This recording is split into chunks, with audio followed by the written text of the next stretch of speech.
Yeah. Yeah. I'll be honest, I've never, apart from when he did the Part-Time Lover, uh, because that was probably my favorite Stevie song, but I've never been a massive Stevie fan, nor have I been a massive Prince fan. Hmm. But I think, I mean, outside of Teddy, my all-time favorite will always be Michael. Just, he was bigger than life in everything. Um, but yeah, yeah, that's I'm gonna tell you why though.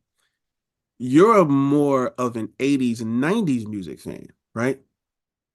yeah. So I think, yeah, I mean, growing up, the Temptations since from the late 70s were like, they were the ultimate. But I Okay. guess when I got into the music, it was mainly with Teddy, but Michael was just Michael, so everyone knew Michael. So as I said, so more of my, you know, I got more outside of Teddy. I mean, Aaron Hall because he was affiliated with Teddy and the Yeah, yeah, Voice and yeah. stuff. So yeah, so but So, yeah, but so Prince, yeah, well, let me just say this. One of what I'll say about Stevie is Stevie Wonder's had a couple of primes, but his original prime was really around 1976.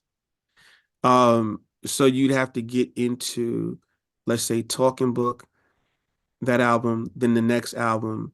Well, actually, where I'm coming from, Music of My Mind, Talking Book, Inner Visions, Fulfilling This First Finale, Songs in the Key of Life. That right there is between 71 and 76. So that would be the period of time. Now, now, when you get to the 80s, Stevie Wonder, there's another run in the 80s, but that run is much different than his run. I think between 70 and 76, what he won like like 20, more than 20 Grammys or something like that. Like that's the prime. You know what I mean? So mhm. yeah, it's a really 70s run that he did. Now in the 80s. Now, what I'll tell you this about Stevie. When he did these three words, right? When he did the album was the soundtrack, Jungle Fever. When he did this song, These Three Words, the lineage you hear, and I think that you hear these people talk about it from time to time. Out of Stevie Wonder, the lineage of Stevie Wonder is Charlie Wilson. Mhm. Charlie Wilson's lineage is Aaron. It's Aaron Hall. It's Dinky Bingham. It's what's my guy's name from he used to sing with Aaron in Harlem. Oh, He you're passed talking about Diesel, Ezo. yeah, Diesel. There, that lineage. That's a Stevie Wonder, Charlie Wilson, then those guys. It's like that lineage that Mm. goes on. And so one of the things that I love about every artist that I truly love created their own, what I like to call musical language, to the point where prior to, let's say, Stevie Wonder or prior to Michael Jackson, it's like you can't pinpoint a singer that used that musical language before that person. That person comes along and they create a musical language, and then the rest of us end up in that speaking that language. So Yeah, we might end up doing like Stevie's the Latin. So you might have the English, and you might have the Italian, and you might yeah, have the Spanish, but Stevie's the Latin though. You know what I'm yeah. saying? No, which yeah. I mean, as I said, I think the Steve of the 80s is what I preferred more. My Cheerio more and Yeah, lately yeah, and no, I could tell. Like you definitely you have a more like no, I definitely get it. I definitely get that. yeah, and a lot of that would be because I grew up in England as a kid, then moved to Nigeria to go to high school, and so a lot of the funk. I mean, I tell people that I didn't know people like Stacey Lattisaw or Tracy Spencer, um, or Stephanie Mills. They didn't cross over internationally. Shaka Khan did, and Tina Turner. So we were getting a lot of pop rock type of those kind of artists, and maybe Anna Whitney, but we didn't get the Phyllis Hyman, or so so those type. So hence when you don't, you're not exposed to it, so it's hard to appreciate it. Yeah. Yeah, it's hard to appreciate it. But Yeah.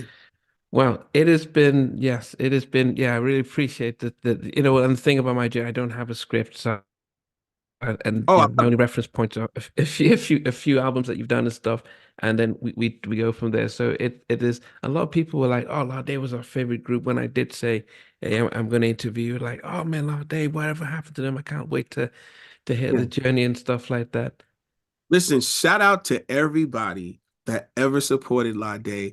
Shout out to you because we honestly, y'all, we were just some teenage kids that was just having a lot of fun, singing songs, writing songs, gallivanting across the the nation, the world. Just it made a lot of friends, and I would not change that point in my life for nothing. So thank you, and thank you for having me, man. It's been a pleasure to be here. I'm a fan. I've watched this show a number of times with a lot of different people, and I've learned a lot, man. I've learned you dig in there. You do a great job, man. So kudos to you. Thank I you. appreciate No, I appreciate it, but no, I'm definitely gonna. I'll reach out to. I'll send you Carl's details. Yeah, Okay. he's out in New York, so I'll send you details and stuff. But no, it definitely was great to get you. And it'd be interesting to follow up to see what you're doing with your documentaries and your shows and stuff, because I think history is quite easy to be forgotten if the stories aren't told, and having it digitized like this keeps those stories going and stuff. So yeah, definitely we want following up to see what you're doing there.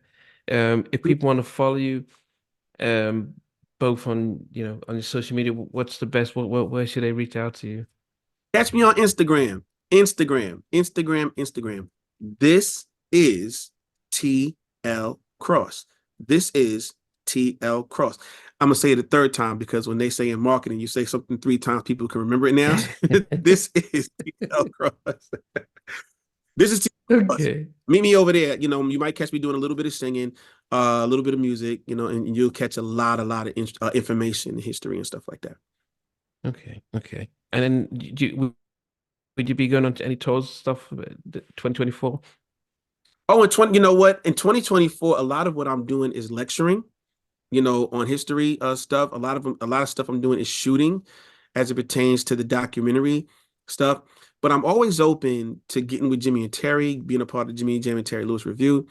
I'm always open to spot dates and people who want to have me come out, like, Strictly Sophisticated just had me do recently. And I'm always open to all of that stuff, man. And shout out to Kenny Whitehead, man. Kenny's just a great guy, a really dope dude, a former a label mate of mine as well, man. So I saw him for the first time recently in a long time. I was a teenager. It was back then. The last time Mm, I saw him, just from a legendary family.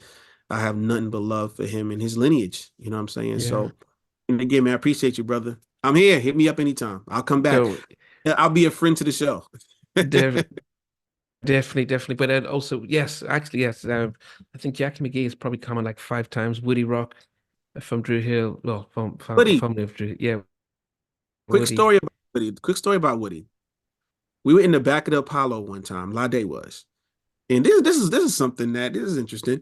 There's a lot of stories I didn't get to, but we were in the back of the Apollo one time, and we were just sitting back there, chilling. Up walks Woody from Drew Hill, and I want to say he was with Nokia.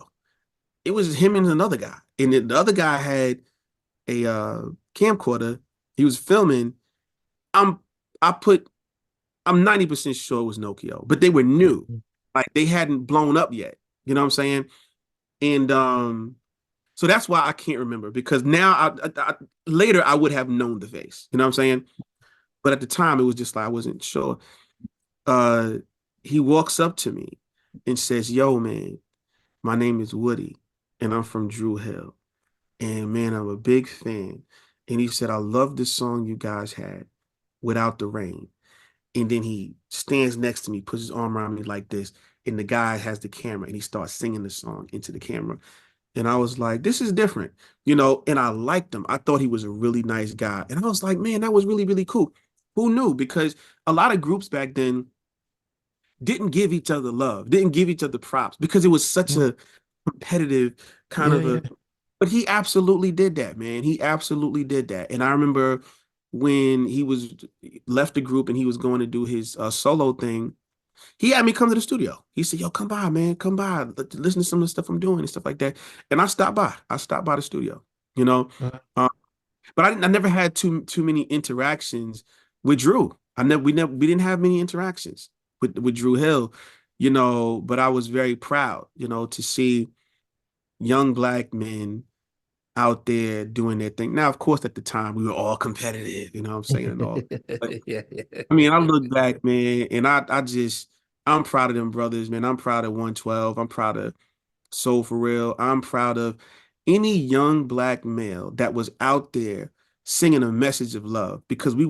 we were 15, 18, 21, and we were literally talking about there's nothing more precious than to raise a family. You know what I'm saying? We were out there Yeah. talking about um, tell me what you want. You know, we were out there talking about, only you. I mean, just that's a beautiful thing to know that young black males were sitting here singing these songs of love and all that, man. And I think we were part of something special. It was a boom of young black men. Hey guys, thanks for watching. Thanks for being a part of Halftime Chat. Please remember to subscribe, share, and comment. But most importantly, why don't you become a member of Halftime Chat? We've got amazing videos, amazing perks, and being able to support the channel. But anyway, thanks for watching. Take care. I never participated in that kind of